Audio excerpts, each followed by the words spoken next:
Hello everyone, আমার নাম সৌভিক বিশ্বাস। শুরু করছি আজকে লাভ টক্স। আমি একটা মেয়েকে ভালোবাসতাম। সে পাকিস্তানে থাকতো।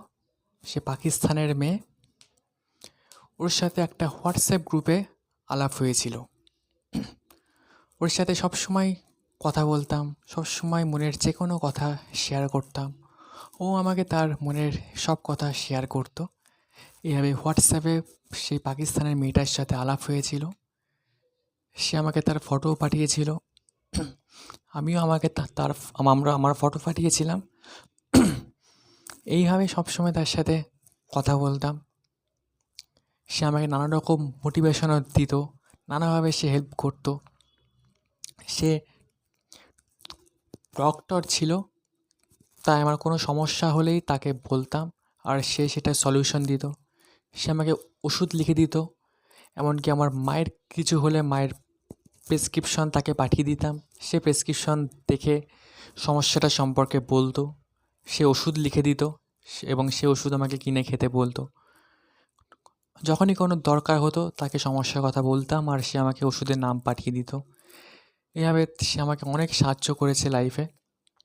আর যখন আমি কোনো সমস্যায় থাকতাম তাকে বললে সে সেটা সলিউশন করে দিত। সে প্রত্যেকটা সময় আমাকে মোটিভেট করতো সমস্ত কাজে। এভাবে খুব ভালো আমাদের দিন কাটছিল। তাকে নিয়ে অনেক স্বপ্ন দেখে ফেলেছিলাম। কিন্তু একটা দিন তাকে মেসেজ পাঠাতে গিয়ে দেখি যে সেই নাম্বার আর হোয়াটসঅ্যাপ নেই। অর্থাৎ সে তার নাম্বার পাল্টিয়ে ফেলেছে। তারপর আর কোনো দিন তার সঙ্গে কথা হয়নি।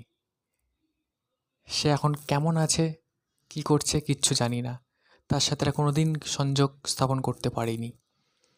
সেই হোয়াটসঅ্যাপ নাম্বারে এখন আর কোনো হোয়াটসঅ্যাপ নেই। সেই নাম্বারটা এখন বন্ধ।